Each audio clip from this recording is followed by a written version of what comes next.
All right, we're going to talk about a few techniques for plotting this dragon and making it an enlargement. The first thing we're going to talk about is our starting points.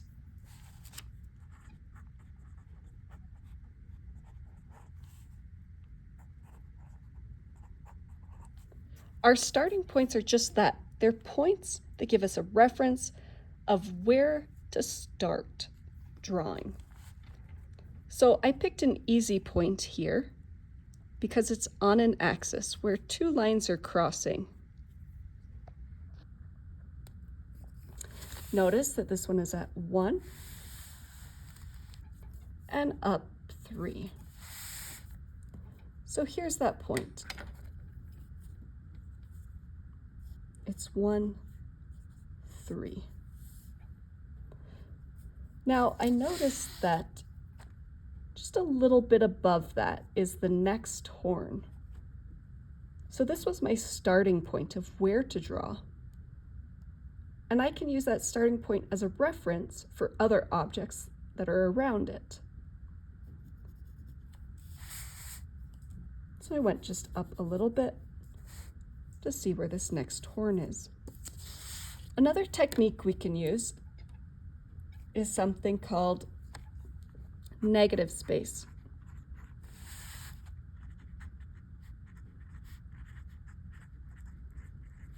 And negative space is around objects. So you can see here that I've drawn a triangle.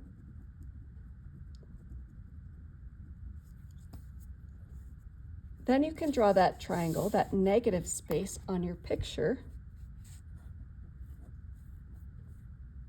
to help you add in another shape. Let's look at some other instances of negative space.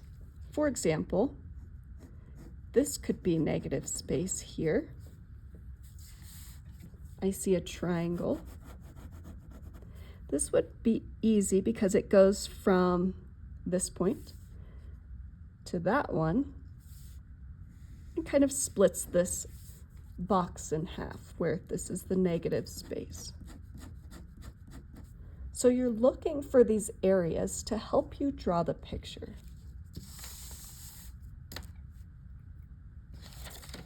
So if this point is 2, 2,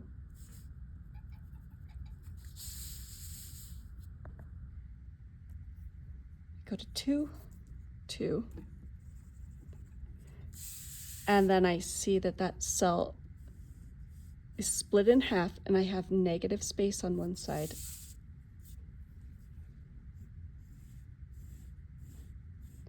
Then that helps me know that this is where that dragon's neck is, and that I have it plotted accurately.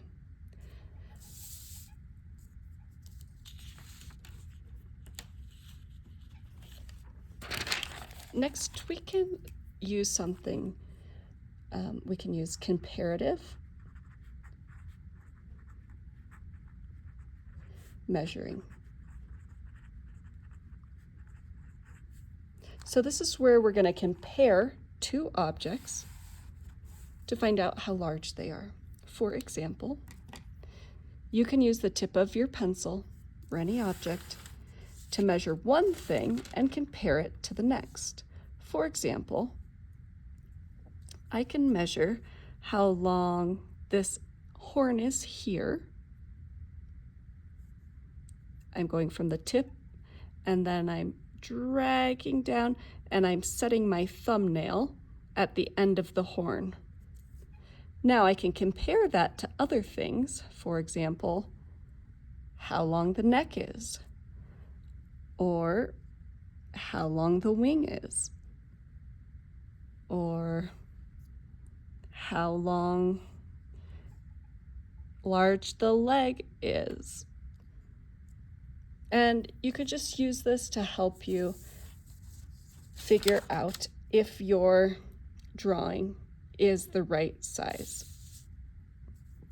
So if I say this horn, let's see, if this is halfway between 1 and 2,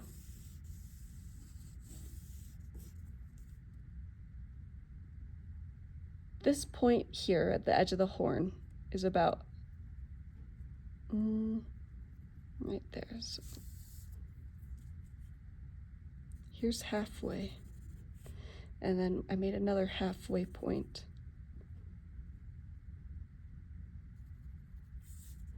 So I'm going to estimate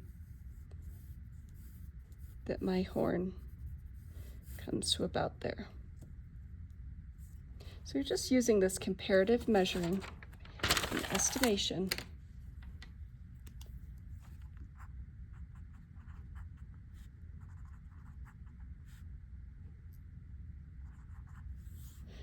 to start drawing your image in.